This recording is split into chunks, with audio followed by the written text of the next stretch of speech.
ఇక్కడ మీరు బానిసవాదాన్ని ఎత్తుకున్నారు ఆర్ఎస్ ప్రవీణ్ కుమార్ అన్నారు. ఆ సామాజిక వర్గానికి సంబంధించిన వాళ్ళు ఎక్కువ సంఖ్యలో ఓటర్లు ఉన్నారు అక్కడ.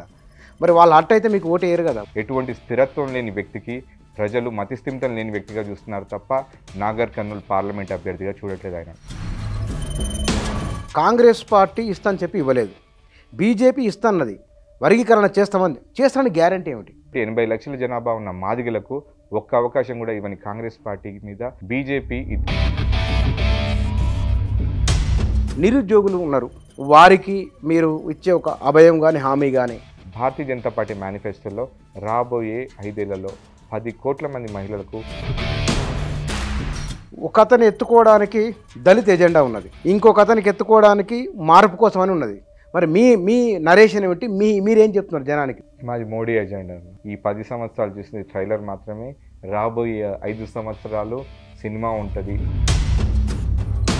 ఈసారి లోక్సభ ఎన్నికల్లో ఓటేసే వారిలో 1,67,00,000 మంది 18 ఏళ్ల నుంచి 40 ఏళ్ళ లోపున్న వారు ఉన్నారు. ఏ గ్రామం వెళ్ళినా, ఏ తండ వెళ్ళినా, ఏ చెంచుపెంట వెళ్ళినా కూడా నరేంద్ర మోడీ గారికి మా ఓటేస్తామని చెప్తున్నాం.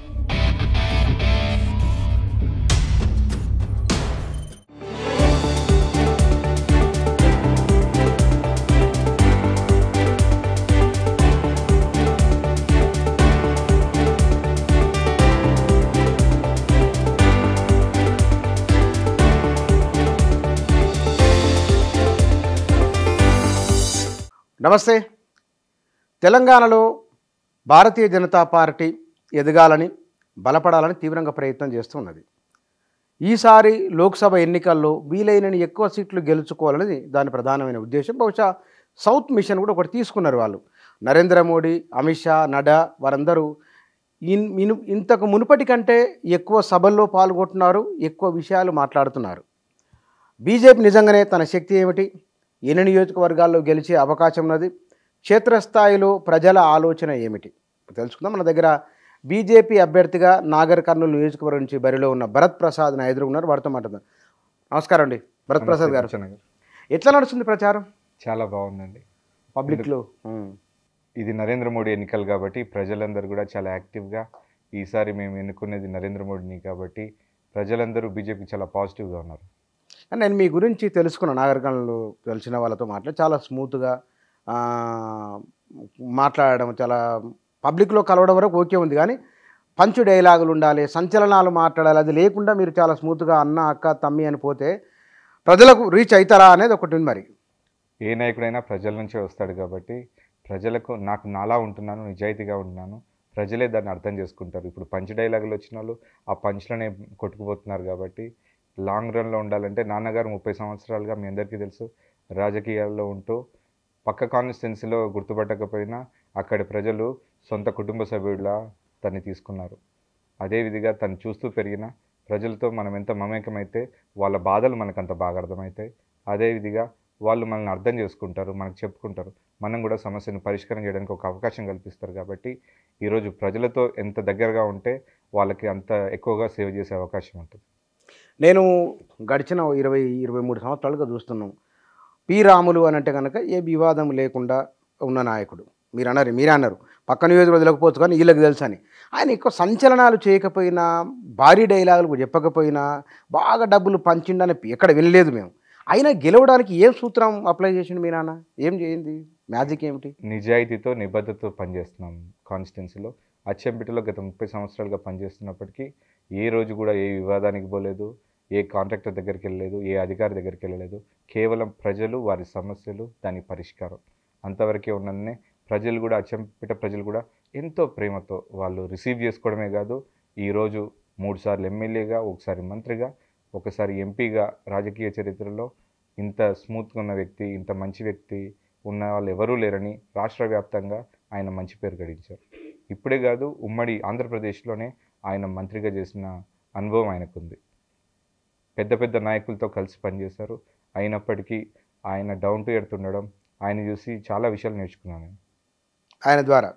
కానీ మీరు సివిల్స్ ప్రిపేర్ అవుతున్నారా? అయినరా? అప్పుడు అయిందండి 2016-17 ఆ టైంలో.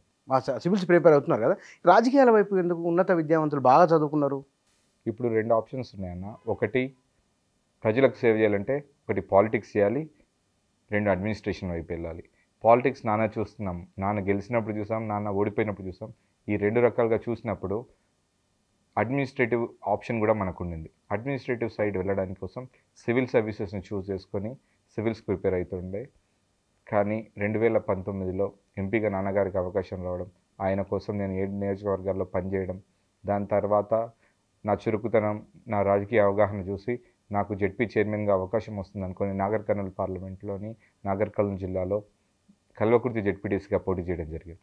తద్వారా రాజకీయ రంగ ప్రవేశం చేయాల్సి వచ్చింది. మీరు ఒకవైపున అంటే యాంబిషన్ వేరే ఉన్నది, సివిల్ సర్వీస్ అయ్యి క్యాడర్లకు వెళ్ళిపోయి పబ్లిక్ అట్లా సర్వీస్ చేద్దామని ఇట్లా వచ్చాను. రెండు ప్రజా జీవితమే. ఎంపీపీ అయిన తర్వాత మీకు రాజకీయాలు ఎట్లనో ఒక అనుభవం వచ్చి ఉంటుంది కదా, ఎలాంటి అనుభవం వచ్చింది రాజకీయాల పట్ల? నేను జెడ్పీటీసీగా అయిన తర్వాత నాన్నగారు ఎంపీగా ఉన్నప్పుడు పరిస్థితులు ఒక ఎమ్మెల్యేలతో కలెక్టర్స్తో కలిసి పనిచేసే పరిస్థితి. నేను జెడ్పీటీసీగా రూరల్ లెవెల్లో కింది స్థాయి వార్డ్ మెంబర్ దగ్గర నుంచి, సర్పంచ్ దగ్గర నుంచి, ఎంఆర్ఓ దగ్గర నుంచి, కింది స్థాయిలో ఫీల్డ్ అసిస్టెంట్ నుంచి ప్రతి దాని మీద అవగాహన వచ్చింది. అంతేకాకుండా ప్రజల కనీస అవసరాలు ఎలా ఉంటాయి, ఆ టైంలో వాళ్ళకి విద్య ఎంత అవసరం, వైద్యం ఎంత అవసరం, రాజకీయ పరంగా ఒక సమస్యను మనం ప్రశ్నించాలన్నా, దాన్ని రిజాల్వ్ చేయాలన్నా అసలు ఏం జరుగుతుంది గ్రౌండ్లో అనేది తెలియడం చాలా ముఖ్యం. ఆ పరిస్థితులని తెలుసుకోవడానికి నాకు జెడ్పీటీసీగా నాకు చాలా ఉపయోగపడింది. ఏ అధికారి ఏ పని చేయగలుగుతాడు, కలెక్టర్ పరిధి ఏంటి, ఎంఆర్ఓ పరిధి ఏంటి, పంచాయతీ సెక్రటరీ పరిధి ఏంటి, వాళ్ళ స్థాయిలోనే సాల్వ్ అయ్యే సమస్యలు ఏమున్నాయి, ఇవన్నీ కూడా చాలామందికి తెలియకుండానే ఏదో ప్రయత్నం చేస్తుంటారు. కానీ కొన్ని పంచాయతీ సెక్రటరీ దగ్గరనే సాల్వ్ అవుతాయి, కొన్ని కలెక్టర్ దగ్గరనే రిజాల్వ్ అవుతాయి. వాటన్నిటిని కూడా దగ్గరుండి చేయించడం వల్ల ప్రజల బాధలు అర్థం చేసుకోగలిగాము, వాళ్ళ కనీస అవసరాలు తీర్చడానికి కృషి చేయగలిగాం. మీకు ఇవాళ మీకు పోటీగా ఉన్నవారు, కాంగ్రెస్లో ఉన్నవారు, మొత్తం ఈసారి పోటీ చేస్తున్న వాళ్ళల్లో అత్యంత పెద్ద వయసు 73 సంవత్సరాలు. ఒకవైపున మాజీ ఐపీఎస్ అధికారి, బహుజన సమాజ్ పార్టీ రాష్ట్ర శాఖ అధ్యక్షులు తెలంగాణకు, ఇప్పుడు బీఆర్ఎస్కి వెళ్ళి పోటీ చేస్తున్నారు. బహుశా మీకు ఇద్దరి నుంచి ఎవరి నుంచి గట్టి పోటీ ఎదురుగావచ్చు? మల్లు రవి గారు మీరు అన్నట్టు చాలా సీనియర్. నేను పుట్టినప్పుడు ఆయన ఎంపీగా మొదటిసారి గెలుపొందారు. పెద్ద వయస్కులో ఆయన చాలా గౌరవించింది కాంగ్రెస్ పార్టీ. గౌరవించి ఆయనకు ఢిల్లీ అధికార ప్రతినిధిగా కూడా ఇవ్వడం జరిగింది. కానీ ఆయనకు పోటీ చేయాలని ఒక కోరికతోని ఈరోజు మళ్ళీ దానికి రాజీనామా చేసి ఈరోజు మళ్ళీ పోటీ చేస్తున్నాం. గడిచిన గత 20 ఏళ్లలో కూడా ఎప్పుడు కూడా కాన్స్టిట్యున్సీకి మల్లు రవి గారు మళ్ళీ రాలేదు, మళ్ళీ రారు కూడా. అటువంటి పరిస్థితుల్లో ఈరోజు కాంగ్రెస్ పార్టీ అతన్ని పోటీలో నిలిపినా కూడా ప్రజలందరికీ తెలుసు ఆయన నాన్ లోకల్ అని, గెలిచినా మళ్ళీ రాడని తెలిసిన తరుణంలో ప్రజలు ఎవరు కూడా ఇష్టపడతలేదు, లోకల్ అభ్యర్థిని ఆయన నా వైపు మొగ్గు చూపుతున్నారని ప్రజలందరూ కూడా తెలియజేస్తున్నారు. ఇది కాంగ్రెస్ పార్టీ పరిస్థితి. బీఆర్ఎస్ పార్టీ వాళ్ళకి అభ్యర్థులు ఎవరు దొరకక ఒక బహుజనవాదం, అంబేద్కర్, జ్యోతిరావు పూలే గారు, వీరన్నిటి గురించి నిరంతరం కాంచీరాంజీ, వీరందరి గురించి మాట్లాడే ఒక వ్యక్తి ఉన్నాడు. ఆ వ్యక్తితో పొత్తు పెట్టుకుందామని ఆశతో బీఎస్పీతో పొత్తు పెట్టుకున్నాం. కానీ బీఎస్పీతో పొత్తు వద్దని మాయావతి గారు చెప్పినా వినకుండా ఆ పార్టీలోంచి బయటికి రావడం జరిగింది. బయటికి వచ్చి కేవలం పొత్తు వద్దన్నారు, కేవలం ఆ ఎంపీ సీట్ కోసం, నాగర్ కర్నూల్ ఎంపీ సీట్ కోసమే పొత్తు వద్దనుకొని పార్టీని మరీ త్యాగం చేసి బహుజనవాదాన్ని వదిలి బానిసవాదాన్ని తలెత్తుకునే వ్యక్తి ప్రవీణ్ కుమార్ గారు. ఆ బానిసవాదంతోనే ఈరోజు టీఆర్ఎస్లో జాయిన్ అయ్యి కేసీఆర్ గారితో కలిసి ఈరోజు ఏ నోటితో అయితే కేసీఆర్ గారిని, కేటీఆర్ గారిని బూతులు తిట్టాడో, ప్రశ్నిస్తా అని ఆయనను ప్రశ్నిస్తూ ట్విట్టర్లో అన్నిట్లలో ప్రశ్నిస్తూ లాస్ట్కు కాళ్ళ దగ్గర చేరి తోకూపుతున్నారు. కానీ ఈరోజు ప్రజలు ప్రశ్నిస్తున్నారు, నువ్వెందుకు జాయిన్ అవ్వాల్సి వచ్చింది, నీ బహుజనవాదం ఏమైంది? బహుజనవాదం అంటే పార్టీ మారాల్సిన అవసరం లేదు కదా, బహుజనుల కోసం పనిచేయమనే కదా మీకు బీఎస్పీ పార్టీ ఇచ్చింది. అంత మంచి బీఎస్పీ పార్టీని వదిలేసి ఈరోజు ప్రజలు వద్దని తిరస్కరించిన తర్వాత అందులో ఉన్న లీడర్లందరూ బయటికి వెళ్ళిపోతున్న తరుణంలో ఈయన బహుజనవాదాన్ని పక్కన పెట్టి ఆర్ఎస్ ప్రవీణ్ కుమార్ చేతిలో ఒక బ్యాండ్ ఉండేది జై భీమ్ అని. మరి ఇప్పుడు జై భీమ్ అనేది అంబేద్కర్ గారి కోసం పెట్టినది. ఆ జై భీమ్ అనేది అంబేద్కర్ గారి గౌరవం కోసం పెట్టుకున్నది అని చాలా సందర్భాల్లో చెప్పినారు. మరి ఇప్పుడు ఆ జై భీమ్ బ్యాండ్ ఏమైంది? అంటే అంబేద్కర్ గారిని అగౌరవపరుస్తున్నారా, అవమానపరుస్తున్నారా ప్రవీణ్ కుమార్ గారు తెలియజేయాలి. ఈరోజు 3 పార్టీలలో నేను బీజేపీ పార్టీ నుంచి పోటీ చేస్తున్నాను. నా ప్రధానమంత్రి నరేంద్ర మోడీ గారు అని నేను గర్వంగా చెప్తున్నాను. మీ పార్టీలలో ఎవరున్నారు? బీఆర్ఎస్కు ఓటేస్తే ప్రధాని ఎవరవుతారు, కాంగ్రెస్కు ఓటేస్తే ప్రధాని ఎవరవుతారు? తెలియని పరిస్థితిలో మీరున్నారు. కానీ నేను చాలా స్పష్టతతో మా ప్రధానమంత్రి నరేంద్ర మోడీ గారు కావాలని ప్రజలందరూ కోరుకునే ప్రధాని నరేంద్ర మోడీ అని ఈరోజు నేను భారతీయ జనతా పార్టీ తరఫున పోటీ చేస్తున్నాను. కాబట్టి ప్రజలు కూడా అర్థం చేసుకుంటున్నారు. ఏ గ్రామానికి వెళ్ళినా కూడా ప్రజలందరూ ఇవి జరగబోయే ఢిల్లీ ఎన్నికలు నరేంద్ర మోడీ గారే మా భారతదేశ ప్రధానిగా ఉండాలని వాళ్ళే ముక్తఖండంతో ఈరోజు ఆశీర్వదిస్తున్నారు. కానీ ఇక్కడ మీరు బానిసవాదాన్ని ఎత్తుకున్నారు ఆర్ఎస్ ప్రవీణ్ కుమార్ అన్నారు. ఒక విషయం గమనిస్తే కనుక మనం ఆ నియోజకవర్గంలో ఆ సామాజిక వర్గానికి సంబంధించిన వాళ్ళు ఎక్కువ సంఖ్యలో ఓటర్లు ఉన్నారు అక్కడ. మరి వాళ్ళు అట్టయితే మీకు ఓటు వేయరు కదా, వాళ్ళు బాధపడితే వాళ్ళ మనసు గాయపడదా అని అట్లా మాట్లాడితే మీరు? నిజాన్ని మాట్లాడితే బాధ ఏం పడరండి. ఇప్పుడు నేను కూడా ఆ సామాజిక వర్గానికి సంబంధించిన వాడిని, నేను కూడా అందులోంచి బయటకు వచ్చిన వాడిని.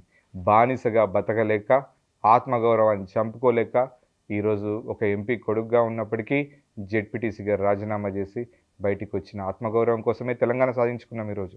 కానీ ఆ ఆత్మగౌరవం లేకపోతే బానిసవాదాన్ని తట్టుకొని ఇన్ని రోజులు తిట్టిన వ్యక్తికి ఇన్ని రోజులు 1,20,000 కోట్లు మింగిన కేసీఆర్ నువ్వు ఎక్కడ పోతావు, నిన్నెవరు రక్షించలేరు, నీకెవరు ఓటేస్తారు అని ఉల్టా ప్రచారం చేసి మొన్నటికి మొన్న అసెంబ్లీ ఎలక్షన్స్లో కూడా ఆయనకు అగెనెస్ట్గా పోటీ చేసి ఆయన రోజు తిట్టిన వ్యక్తి ఈరోజు వచ్చి కేసీఆర్ మంచోడు, కేటీఆర్ మంచోడు అని చెప్తే ప్రజలు నమ్మడానికి రెడీగా లేరు. వాళ్ళు మంచి వాళ్ళు అవ్వచ్చు, కానీ ఇదే నోటితో ప్రవీణ్ కుమార్ గారు తిట్టారు, మళ్ళీ ఇదే నోటితో పొగుడుతున్నారు. ఎటువంటి స్థిరత్వం లేని వ్యక్తికి ప్రజలు మతిస్థిమితం లేని వ్యక్తిగా చూస్తున్నారు తప్ప నాగర్ కర్నూల్ పార్లమెంట్ అభ్యర్థిగా చూడట్లేదు ఆయన. కానీ దళితులు ప్రధానంగా మాల మాదిగ ఈ కులాల వారు రిజర్వేషన్లు తీసేస్తారేమో బీజేపీ వస్తేనే ఒక పెద్ద ఎత్తున చర్చ జరుగుతున్నది. ఈ సందర్భంలో బీజేపీకి ఓట్లు పడతాయంటారా? ఈ చర్చ చేసింది కాంగ్రెస్ పార్టీ. ఎందుకంటే కాంగ్రెస్ పార్టీ గత 6 గ్యారంటీలు ఇస్తా అని ప్రజలకు చెప్పి ఆ గ్యారంటీలు నెరవేర్చలేని పక్షంలో ఈరోజు వాళ్ళ వైపు నుంచి ఎటువంటి అటాక్ చేయడానికి చేసే పరిస్థితి లేదు. కాబట్టి రిజర్వేషన్లు తీసేస్తుంది బీజేపీ. బీజేపీ మీదనే ఎందుకు అటాక్ చేస్తారంటే బీజేపీకి గెలుస్తుంది కాబట్టి. సో అది అబద్ధం. 100% రిజర్వేషన్లు తీసివేయరు. ఎవరు తీసేయరు? నరేంద్ర మోడీ గారి ప్రభుత్వం కాదు, ఏ ప్రభుత్వం వచ్చినా రిజర్వేషన్లు తీసివేయరు. అంతేకాకుండా నరేంద్ర మోడీ గారు ఎస్సీ వర్గీకరణ అంశాన్ని కూడా తలెత్తుకున్నారు. ఈసారి గవర్నమెంట్ వచ్చిన తర్వాత ఎస్సీ వర్గీకరణ జరుగుతుందని ఆయన ఒక కమిటీని కూడా వేయడం జరిగింది. మందకృష్ణ మాదిగ గారి 30 సంవత్సరాల పోరాటానికి ఆయన నరేంద్ర మోడీ గారు సాక్షాత్తు ఆయనే హైదరాబాద్కి వచ్చి ఆయనే మద్దతు తెలిపి ఖచ్చితంగా మాదిగలకు మద్దతు తెలుపుతామని ఈరోజు నేను కూడా ఒక మాదిగ సామాజిక వర్గానికి చెందిన వ్యక్తిగా ఆ మద్దతు మాకు కావాలి, మాకు ఎస్సీ వర్గీకరణ కావాలని నరేంద్ర మోడీ గారి బీజేపీ పార్టీలో చేరి ఈరోజు భవిష్యత్తులో గెలిచిన తర్వాత కూడా నేను ఎస్సీ వర్గీకరణ కోసం పోరాడతానని మాటిస్తున్నాను. కానీ ఇక్కడ కాంగ్రెస్ పార్టీ ఇస్తానని చెప్పి ఇవ్వలేదు, బీజేపీ ఇస్తాన్నది వర్గీకరణ చేస్తానని గ్యారంటీ ఏమిటి? దానికోసమే ఒక కమిటీ వేసారు సార్. ఇప్పుడు ప్రపంచంలో ఏ దేశాలకు పోయినా నరేంద్ర మోడీ గారి గ్యారంటీని నమ్ముతున్నారు. ఇప్పుడు కూడా మనకు మాట ఇచ్చింది కూడా నరేంద్ర మోడీ గారే. నరేంద్ర మోడీ గారి మీద నమ్మకంతోనే ఈరోజు మందకృష్ణ మాదిగ గారు కానీ ఎస్సీ సామాజిక వర్గంలోని మాదిగలు కానీ నరేంద్ర మోడీ గారు అయితేనే వర్గీకరణ చేస్తారు, చట్టబద్ధమైన వర్గీకరణ చేయగలుగుతారు. వర్గీకరణ చేసే రోజు పార్లమెంట్లో మా సభ్యులు ఉండాలి అని చెప్పి నాకు ఈరోజు అవకాశం ఇవ్వడం జరిగింది. గత ఈ ఎన్నికల్లో కాంగ్రెస్ పార్టీ 3 ఎస్సీ సామాజిక వర్గానికి చెందిన ఎంపీ టికెట్లలో మాదిగలకు ఒక అవకాశం కూడా ఇవ్వలేదు. దాన్ని బట్టి 80 లక్షల జనాభా ఉన్న మాదిగలకు ఒక్క అవకాశం కూడా ఇవ్వని కాంగ్రెస్ పార్టీ మీద వ్యతిరేకతతో ఉన్నారు. బీజేపీ 2కి అవకాశం కల్పించేది. కాబట్టి ఎస్సీ వర్గీకరణ జరిగేది కేవలం బీజేపీతోనే సాధ్యమని రాష్ట్ర వ్యాప్తంగా మాదిగ సామాజిక వర్గం నమ్ముతుంది. కానీ ఇక్కడ నేను ఈ ప్రశ్న అడగాలని నా ఉద్దేశం కాదు, కానీ నాగరికల్ లోక్సభ నియోజకవర్గంలో దళిత చైతన్యం ఎక్కువ. అవును, దళిత చైతన్యం ఎక్కువ ఉన్న దగ్గర భారతీయ జనతా పార్టీ అంటే అగ్రకులాల పార్టీ అని ఒక భావన ఉన్నది. దళితులను స్వీకరించి వారికి గౌరవప్రదమైన స్థానం ఇస్తుంది, వారిని చూస్తేనే అంటే మీరు దాంట్లో ఎక్స్పీరియన్స్ చేస్తున్నారు కదా, బయట జరుగుతున్న చర్చ ఇది, మరి వాస్తవం ఏమిటి? వాస్తవానికి ఈ చర్చ అనేది కొన్ని సంవత్సరాలుగా ఒక అబద్ధపు ప్రచారం, గోబెల్స్ ప్రచారం. దళితులకు అవకాశం ఇవ్వాలని ఈరోజు 2 సార్లు జెడ్పీ చైర్మన్గా నాకు అవకాశం ఇవ్వని బీఆర్ఎస్ పార్టీని పక్కన పెట్టేసి నాకు ఎంపీగా అవకాశం కల్పించిందే భారతీయ జనతా పార్టీ. ఈ రిజర్వేషన్లు ప్రతి 10 సంవత్సరాలకు పొడిగించేది బీజేపీ పార్టీ. 10 సంవత్సరాలుగా అధికారంలో ఉన్నప్పటికీ ఏ రోజు కూడా రిజర్వేషన్లు తీసేస్తానలేదు. కానీ 10% ఈడబ్ల్యూఎస్ రిజర్వేషన్స్ పేదలకు, అగ్రవర్ణాల పేదలకు కూడా రిజర్వేషన్ ఇచ్చిన పార్టీ బీజేపీ పార్టీ. కాబట్టి ఎట్టి పరిస్థితుల్లో రిజర్వేషన్లు తీసేస్తారనే ముద్ర అనేది చాలా తప్పుడు ప్రచారం. రాజకీయ పార్టీలకు ఏదో ఒకటి చేయాలి, ప్రచారం చేయాలనే ఉద్దేశంతో కాంగ్రెస్ పార్టీ కానీ బీఆర్ఎస్ పార్టీ చెప్తుంది. ఆర్ఎస్ఎస్ చీఫ్ మోహన్ భగవత్ గారు కూడా రిజర్వేషన్లకు మేము వ్యతిరేకం కాదు అని ఒక స్టేట్మెంట్ ఇచ్చారు. అదేవిధంగా అమిత్ షా గారి వీడియోని కూడా డీప్ ఫేక్ వీడియో అని మీ అందరికీ కూడా తెలుసు, దాన్ని చేసి ప్రచారం చేస్తున్నాం. ఎలక్షన్లలో వాళ్ళు మంచోళ్ళని చెప్పుకోలేక ఎదుటి వాళ్ళని చెడ్డవాళ్ళుగా చిత్రీకరించే ప్రయత్నం జరుగుతుంది తప్పితే ఎటువంటి పరిస్థితుల్లో కూడా రిజర్వేషన్లు అయితే వచ్చే 50 సంవత్సరాల్లో కూడా రిజర్వేషన్లు పోవు. ఎందుకు పోవు అంటే ఈ అసమానతలు తొలగినప్పుడే రిజర్వేషన్లు అనేవి పోతాయి. ఈ అసమానతలు స్వతంత్రం వచ్చి 70 సంవత్సరాలైనా ఇంకా ఉంది. ఈ అసమానతలు తొలగాలని రిజర్వేషన్లు అప్పుడు పోవచ్చు భవిష్యత్తులో తప్పితే ఇంకా అసమానతలు ఉన్నందువల్ల ఈ రిజర్వేషన్లు పోవు. నాగరికల్లో మొన్న కొల్లాపూర్ చౌరస్తాలో కదా మీటింగ్, మోడీ మీటింగ్. అవునండి, మీ నియోజకవర్గం. అవును అవును, నా అయింది కదా. ఎంతమంది వచ్చారు అప్పుడు? 50 నుంచి 60,000 మంది. అంతమంది సమీకరణ అయిందా? అసలు హోల్డ్ లేదు కదా బీజేపీకి అక్కడ. నరేంద్ర మోడీ గారికి హోల్డ్ ఉందండి. దేశం 140 కోట్లు ఒక వ్యక్తి కోసం ఎదురు చూస్తుంది. ప్రపంచ దేశాలన్నీ కూడా మా దేశంలో మోడీ గారు అడుగు పెడితే మా వాణిజ్యం వ్యాపారం పెరుగుతని ఈరోజు ఎదురు చూస్తుంటే అటువంటి నరేంద్ర మోడీ గారు నాగరికల్ గడ్డపై అడుగు పెడితే స్వచ్ఛందంగా వచ్చారు. ఎటువంటి ప్రతి రాజకీయ పార్టీలు అనుకుంటారు ఇంత డబ్బులు ఇచ్చి తీసుకొస్తారు మీటింగ్లకి, బీఆర్ఎస్ కానీ కాంగ్రెస్ కానీ ఆ రామాలయం నిర్మించిన మా రాముడు మా నరేంద్ర మోడీ ఎక్కడున్నాడని చెప్పి ప్రజలందరూ కూడా స్వచ్ఛందంగా తరలి వచ్చారు. ఆయన చూసి పులకరించిపోయారు. నాగర్ కర్నూల్లో నరేంద్ర మోడీ గారు రావడం మొదటిసారి. మళ్ళీ వస్తాడో రాడో అవకాశం ఉంటుందో లేదని వాళ్ళు రావడం జరిగింది. అదేవిధంగా ఆ రోజు మీటింగ్ సక్సెస్ అవ్వడమే కాకుండా ఆయన ప్రజలందరికీ ఒక మాట ఇచ్చి వెళ్ళాడు, భరత్ను గెలిపించుకొని రండి, మీ నాగర్ కర్నూలు అభివృద్ధి నేను చూసుకుంటానని ఆయన స్వయంగా నన్ను దీవించి ఆశీర్వదించి వెళ్ళాడు. దానికి సర్వదా నేను అదృష్టవంతుడిగా భావిస్తాను. కానీ మీకేమన్నా అమిత్ షా, నడ్డా, మోదీ వస్తున్నారు కదా, పర్సనల్గా మీతో ఏమైనా మాట్లాడారు? ఎందుకంటే యంగ్ జనరేషన్ వాళ్ళు ఎందుకు కొత్త వాళ్ళపైన కాన్సన్ట్రేషన్ ఎక్కువ ఉంది బీజేపీకి మిగతా వారి కంటే కూడా. మీతో ఏమైనా మాట్లాడిందా? ఏదైనా రాజకీయ పార్టీకి ఒక విజన్ ఉంటుంది. భవిష్యత్తులో ఎలాంటి లీడర్స్ ఉంటే మన పార్టీ సస్టైనబిలిటీ పెరుగుతుంది, ప్రజలకు సేవ చేయగలుగుతామనే ఒక అంచనా వారికి ఖచ్చితంగా ఉంటుంది. ఈరోజు వికసిత్ భారత్ 2047 అనే నినాదంతో మనం ఎలక్షన్స్లోకి వెళ్తున్నాం. బీజేపీ పార్టీ అభివృద్ధి చెందిన భారతదేశం స్వతంత్రం వచ్చిన 100 ఏళ్ళ తర్వాత ఎలా ఉంటుంది, 2047 వరకు, ఇప్పుడు 2024, ఈ 25 సంవత్సరాల్లో ఎటువంటి మార్పులు చేయబోతున్నామనే ప్రణాళికలో భాగంగా ఈరోజు నాకు నాగర్ కర్నూల్ పార్లమెంట్ అభ్యర్థిగా నన్ను వాళ్ళు ఎంపిక చేసుకోవడం జరిగింది. రాబోయే 20 సంవత్సరాలు నాగర్ కర్నూల్ పార్లమెంట్లో కానీ భారతదేశంలో కానీ జరిగే ప్రతి అభివృద్ధిలో నా వంతు పాత్రగా ప్రతి చట్టంలో ప్రతి బిల్లులో నేను ఓటేసే అవకాశం నాకు కలిగి ఉంటానని ఆ ఉద్దేశంతోనే ఈరోజు భారతీయ జనతా పార్టీ నన్ను పార్లమెంట్ అభ్యర్థిగా నిర్ణయించింది. నాగర్ కర్నూల్ లోక్సభ నియోజకవర్గంలో వివిధ రకాల ప్రాజెక్టులు పాలమూరు రంగారెడ్డి కానీ కల్వకుర్తి కానీ ఉన్నాయి, కాలువలు ఉన్నాయి, మనకు కనిపిస్తున్నాయి, స్టోరేజ్ రిజర్వాయర్లు కానొస్తున్నాయి. ఇవన్నీ చూసిన తర్వాత పైగా కేసీఆర్కు జనాలు బాగా వస్తున్నారు, కేసీఆర్ వస్తారేమో అనే ఒక ఊపు ఉందేమో అనే ఒక టాక్ వినబడుతుంది. సోషల్ మీడియాలో కూడా ఎక్కువ సానుభూతి వ్యక్తం అవుతుంది కదా కేసీఆర్ మీద. ఇప్పుడు ఒక వ్యక్తి ఎప్పుడు ప్రజలకు అందుబాటులో లేని వ్యక్తి బయటకు వస్తే చూడ్డానికి జనాలు వస్తారు, కానీ ఓటేసి గెలిపించరు.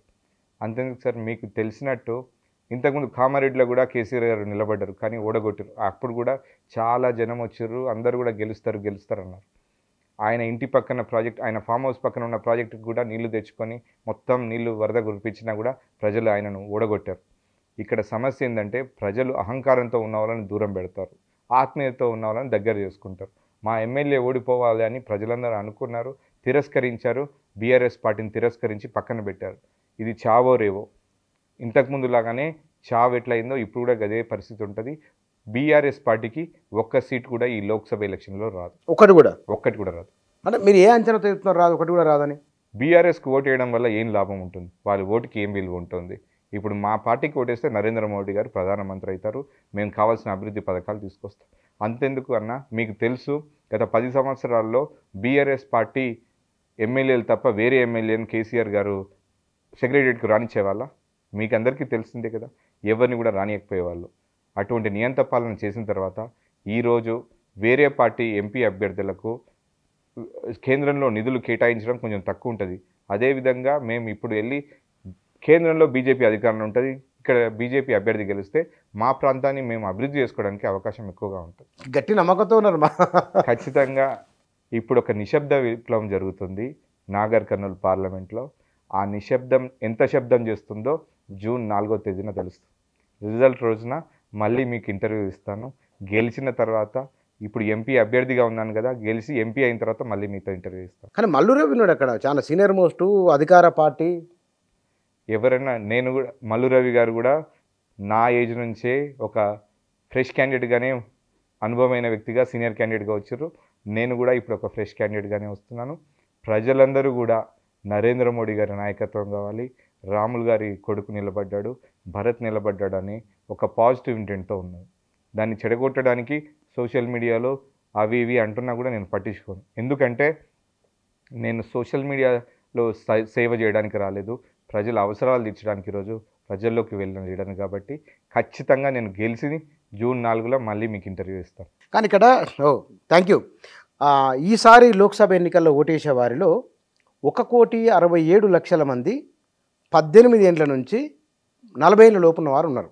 అవును, ఈసారి అంటే అవును, రాష్ట్ర జనాభాలో 3,32,00,000 మంది ఓటర్లు ఉంటే 1,50,00,000 సగం మంది ఓటర్లు వాళ్ళే ఉన్నారు. ఈ ఓటర్లు మీ నియోజకవర్గంలో ఉన్నారు. వారికి మీరు పర్టికులర్గా ఏమైనా చెప్తారా? యువతకు మీరు ఇచ్చే మెసేజ్. పర్టికులర్గా యువతకు నేను ఒక మెసేజ్ ఇవ్వదలుచుకున్నాను. మీరేసే మొదటి ఓటు మన దేశ ప్రధాని నరేంద్ర మోడీ గారికి వేసామని సగర్వంగా చెప్పుకునే విధంగా కమలం పువ్వు గుర్తుకు ఓటేసి నరేంద్ర మోడీ గారి గెలుపుకు 400 సీట్లకు ఈరోజు మీరందరూ కూడా తోడ్పాలని కోరుకుంటున్నాను. ఎందుకంటే ఇప్పుడు పార్లమెంట్లో లోక్సభలో 272 సీట్లు వస్తే భారతదేశంలో అది అధికార పార్టీ అవుతుంది. కానీ నరేంద్ర మోడీ గారు 400 సీట్లు కావాలని ఈరోజు 272 ఆల్రెడీ ఎట్లాగో గెలుస్తాం, కానీ 400 సీట్లు వస్తే భవిష్యత్ తరాల్లో చట్టాలు కొంచెం బలమైన చట్టాలు తీసుకురావడానికి ఉపయుక్తం అవుతుందని ఈరోజు 400 సీట్ల కోసం భారతీయ జనతా పార్టీ పోరాడుతుంది. ఈ పోరాటంలో కొత్త ఓటర్లు, యువకులు, యువతులు అందరూ కూడా నరేంద్ర మోడీ గారికి మద్దతు పలికితే మీకు ఉద్యోగ అవకాశాలు ఉంటాయి. భవిష్యత్తులో మీకు వ్యాపార రంగంలో కూడా ముద్రా స్కీమ్ ద్వారా 10 లక్షల నుంచి 20 లక్షల రూపాయలు పెంచిన ఘనత నరేంద్ర మోడీ గారిది. అదేవిధంగా మన దగ్గర మన ఏరియాలో మీరు కూడా మా ప్రాంతం వారు కాబట్టి ఇక్కడ కొల్లాపూర్లో మ్యాంగోస్ ఎక్కువగా ఉంటాయి. వాటిని ఫుడ్ ప్రాసెసింగ్ యూనిట్ అక్కడ పెట్టగలిగితే మనకు యువతకు ఉపాధి అవకాశాలు ఉంటాయి. రైతులకు కూడా రేట్ ఎక్కువగా గిట్టుబాటు అవుతుంది. వాళ్ళకి ట్రాన్స్పోర్టేషన్ ఛార్జెస్ తగ్గుతాయి, వాళ్ళు ఎక్కువ లాభం పొందుతారు. వనపర్తి అండ్ కొల్లాపూర్లో మనం ఫుడ్ ప్రాసెసింగ్ యూనిట్స్ కోసం ప్లాన్ చేస్తున్నాం. అదేవిధంగా ఎన్నో ఏళ్ల కల, దశాబ్దాల కల అయినా మీరు కూడా వినుండి వచ్చి చిన్నప్పుడు railway line, Dornakal to Gadwal railway line. ఆ రైల్వే లైన్ కోసం నాన్నగారు ఎంపీగా ఉన్నప్పుడు చాలాసార్లు ప్రధానమంత్రి గారికి లెటర్లు రాయడం జరిగింది, రైల్వే డిపార్ట్మెంట్కి లెటర్ రాయడం జరిగింది. వాళ్ళు సానుకూలంగా స్పందించి ఈరోజు రైల్వే సర్వే కూడా 9 కోట్ల రూపాయలు శాంక్షన్ చేసి సర్వే కూడా జరుగుతుంది 6 నెలల నుంచి. ఇంకొక 3 నెలల్లో సర్వే కూడా పూర్తవుతుంది. ఈ క్రమంలో చిరకాల కోరిక అయిన ఆ రైల్వే లైన్ సాధించారన్నా అది ఇవ్వాల్సింది భారతీయ జనతా పార్టీ, కేంద్ర ప్రభుత్వం. ఇటువంటి పరిస్థితుల్లో లోకల్ అభ్యర్థిగా భారతీయ జనతా పార్టీ నిలబెట్టిన భరత్గా నేను గెలిస్తేనే అది కొంత వారికి సానుకూలంగా ఉంటుంది. కాబట్టి ఈ కళలన్నీ నెరవేరాలన్నా, అంతేకాకుండా నల్లమల ప్రాంతం శివుడికి ఎక్కువగా అత్యంత ప్రీతిపాత్రమైన ప్రాంతంగా శివాలయాలు ఉంటాయి. అవును, ఇక్కడ ఉమామహేశ్వరం మొదలుకుంటే అచ్చంపేటలో ఉమామహేశ్వరం, అవును, కొల్లాపూర్లో సోమశిల, సింగోటం లక్ష్మీ నరసింహస్వామి, అదేవిధంగా జోగులాంబలో అమ్మవారు. వీటన్నిటిని మధ్యమడుగు కూడా ఆంజనేయ స్వామి, తిరుపతి మన శ్రీశైలం వెళ్ళే రూట్లో మధ్యమడుగు. ఇవన్నీ కూడా మనకి ఒక ఇండస్ట్రియల్ కారిడార్ లాగా టెంపుల్ కారిడార్ అని వాటిని డెవలప్మెంట్ చేసి టూరిజం ప్లస్ టెంపుల్ కారిడార్ ఈ రెండు డెవలప్ చేస్తే అక్కడ వ్యాపారస్తులకు ఉపాధి అవకాశాలు దొరుకుతాయి. కాబట్టి భక్తులు కూడా సౌలభ్యంగా ఉంటుంది. అక్కడ ఉమామహేశ్వరం గొప్ప టెంపుల్. ఉమామహేశ్వరం టెంపుల్ నాన్నగారు 30 సంవత్సరాలుగా ఏ పండుగ జరిగినా, ఎప్పుడు నామినేషన్ వేసినా వెళ్ళి అక్కడ పూజ చేసుకుని ప్రారంభిస్తారు. నేను కూడా నామినేషన్ అక్కడి నుంచే పూజ చేసుకుని ప్రారంభించడం జరిగింది. ఉమామహేశ్వరం భవిష్యత్తులో దేశంలోనే అత్యంత ప్రసిద్ధి పొందిన శివక్షేత్రంగా ప్రసిద్ధి పొందిన చేస్తారు. నేను ఖచ్చితంగా చేసి ఆ క్షేత్రానికి రుణపడి ఉన్నాం మేము, నేను కానీ నాన్నగారు కానీ. ఖచ్చితంగా దేశంలోనే అత్యంత పేరు పొందిన క్షేత్రంగా దాన్ని చేస్తాం. ఇక్కడ నాగర్కల్ నియోజకవర్గంలో బీసీలకు, ప్రధానంగా ఎస్సీలు, బీసీలు మెజారిటీ పాపులేషన్, నిరుద్యోగులు ఉన్నారు. వారికి మీరు ఇచ్చే ఒక అభయం కానీ హామీ కానీ? ఇప్పుడు నేను నా మేనిఫెస్టోలోనే ఉందన్న, ఉపాధి కల్పన ఫస్ట్ ప్రియారిటీ. ఎందుకంటే మన దగ్గర ఇండస్ట్రియల్ ఆపర్చునిటీస్ చాలా తక్కువగా ఉన్నాయి. ఎటువంటి కారిడార్ కూడా లేదు. గత 5 సంవత్సరాలుగా మేము ప్రయత్నం చేస్తూనే ఉన్నాం. ఒంగూరు దగ్గర, అచ్చంపేటలో ఒంగూరు దగ్గర ఒక 400 acres ఫైండ్ అవుట్ చేశాము. అది ఫుడ్ ప్రాసెసింగ్ కోసం, కారిడార్ కోసం దాని పర్మిషన్స్ కూడా అప్లై చేయడం జరిగింది. కాకపోతే అది ఇంకా స్టేట్ గవర్నమెంట్ చేతిలో ఉండి డిలే అయినాయి. కానీ కేంద్ర ప్రభుత్వం ఈరోజు ఫుడ్ ప్రాసెసింగ్ యూనిట్స్ ఇక్కడ కొల్లాపూర్లో పెట్టగలిగితే, మ్యాంగో ప్రాసెసింగ్ యూనిట్ ఒకటి, ఫుడ్ ప్రాసెసింగ్ యూనిట్ ఒకటి పెట్టగలిగితే అక్కడ వాళ్ళకి ఉపాధి అవకాశాలు కలుగుతాయి. అదేవిధంగా యువతకు ప్రతి కాన్స్టిట్యున్సీ నుంచి యువతను సెలెక్ట్ చేసుకొని వాళ్ళకి స్కిల్ డెవలప్మెంట్ ద్వారా వాళ్ళకు ఉపాధి అవకాశాలు కల్పించాలని గవర్నమెంట్ నుంచి కావాల్సిన ఎంఎస్ఎంఈస్ లోన్స్ ఇవ్వడం, ముద్రా ద్వారా లోన్స్ ఇవ్వడం, చదువుకున్న వాళ్ళకి స్కిల్ డెవలప్మెంట్ ద్వారా వాళ్ళకి ఉపాధి కల్పించడం, ఇవన్నీ కూడా మేము ఆలోచిస్తున్నాం. భారతీయ జనతా పార్టీ మేనిఫెస్టోలో రాబోయే 5 ఏళ్లలో 10 కోట్ల మంది మహిళలకు ఉపాధి కల్పన, స్కిల్ డెవలప్మెంట్ ద్వారా చేస్తామని కూడా పెట్టడం జరిగింది. కాబట్టి ఆ 10 కోట్లలో ఎక్కువ భాగం మా ప్రాంతం నుంచి ఉండేలా నేను ప్రయత్నం చేస్తాను. అక్కడ మనకు రైతుల సమస్య ఒకటి ఉన్నది. మైగ్రేషన్, వలస వెళ్ళేది ఉన్నది. ఇప్పటికంటే మునుపటికంటే కొంత తగ్గినప్పటికీ ఇంకా కొంత ఉందని అంటున్నారు. ఈ విషయంలో మీరు ఏమైనా ప్రత్యేక శ్రద్ధ తీసుకుని ఏమైనా ప్రోగ్రామ్ తీసుకునే ఆలోచన ఉందా? ఖచ్చితంగా చేయాల్సిందన్న. మీరు అన్నది వాస్తవం. ఇక్కడ వాటర్ ఫెసిలిటీస్ లేక రైతులు మైగ్రేషన్ అవ్వడం జరిగింది. కాకపోతే కేంద్ర ప్రభుత్వం ఇప్పుడు డ్రోన్ ద్వారా కూడా ఎరువులు పంపే ప్రయత్నం చేస్తుంది. ఏఐని ఫార్మింగ్లో వాళ్ళు ఇంట్రొడక్షన్ చేశారు. దాని ద్వారా ప్రజలకు ఒక్కొక్కరికి, ఒక్కొక్క రైతుకి ₹1,00,000 లాభం చేకూరుతుంది, ఆదాయం వస్తుంది. దీని ద్వారా రైతులను కూడా ఇప్పుడు నేను మా ప్రాంతంలో ఎలక్షన్లో వెళ్తే ఒకతను యుఎస్లో వెళ్ళి ఆర్గానిక్ ఫార్మింగ్ మీద PhD చేస్తున్నాడు. గద్వాల ప్రాంతంలోని ఒక ఆర్గానిక్ ఫార్మింగ్ మీద PhD యుఎస్లో చేస్తున్నాడు. నేను ప్రచారానికి వెళ్ళినప్పుడు తను వాళ్ళ ఫాదర్ని చూడడానికి రావడం జరిగింది. గౌతమ్ మా అబ్బాయి పేరు. ఇటువంటి పిల్లలు చాలామంది యూత్ ఫార్మింగ్ మీద చాలా శ్రద్ధ చూపుతున్నారు.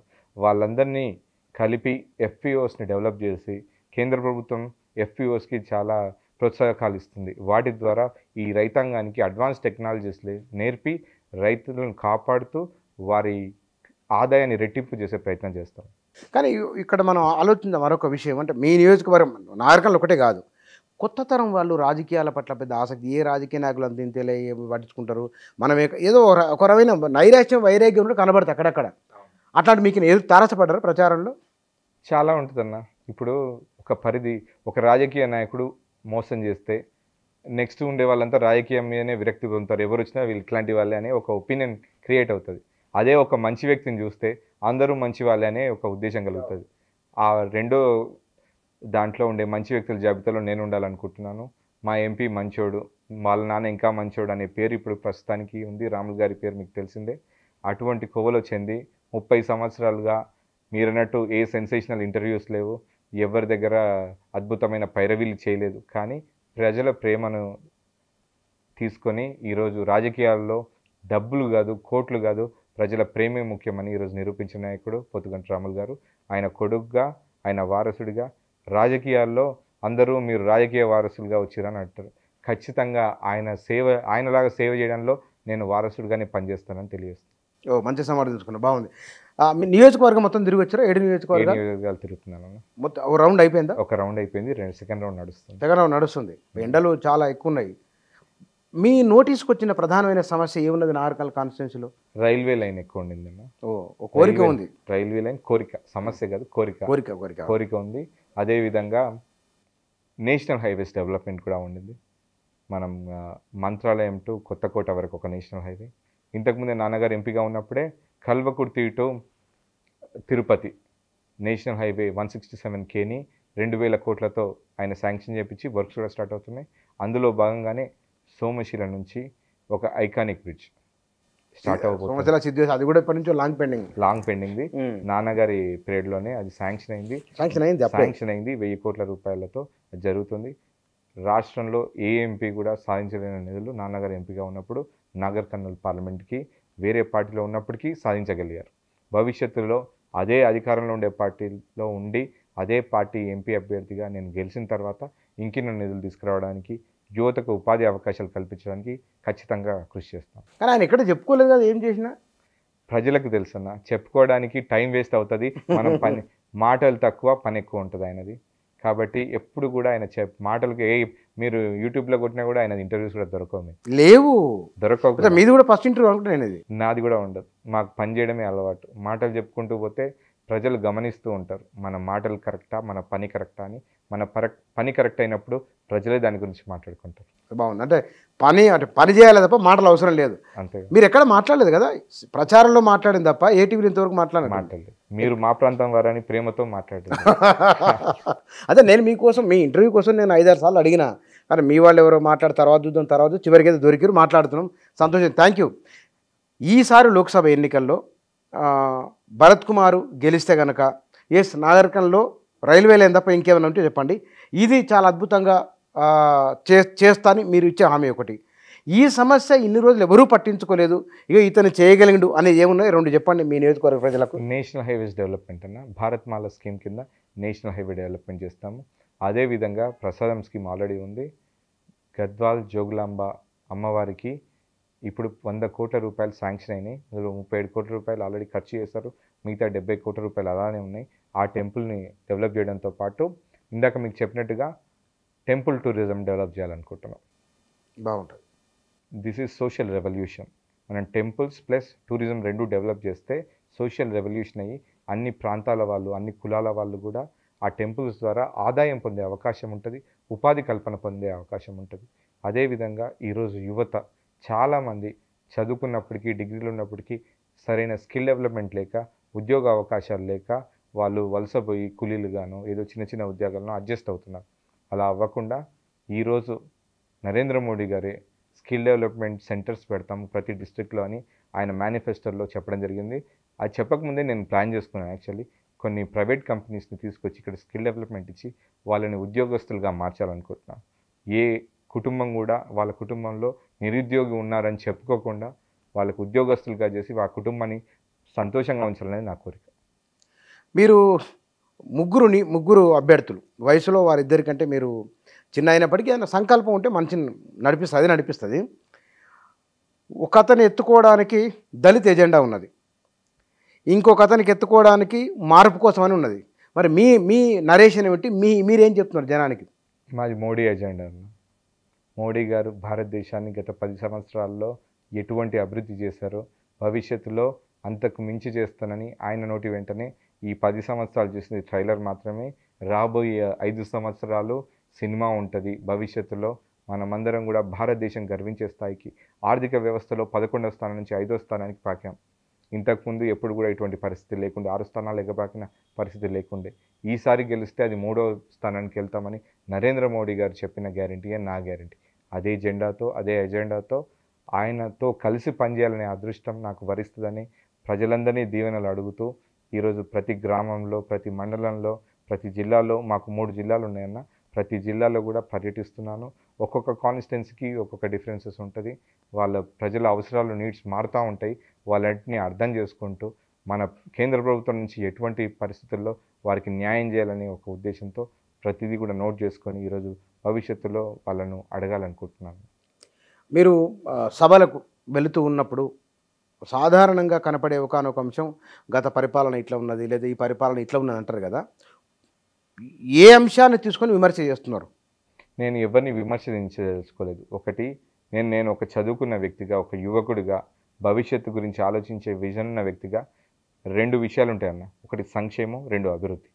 సంక్షేమ పథకాలంటే పేద బలహీన వర్గాలకు వాళ్ళ కనీస అవసరాలు తీర్చడానికి సంక్షేమ పథకాలు ఉంటాయి.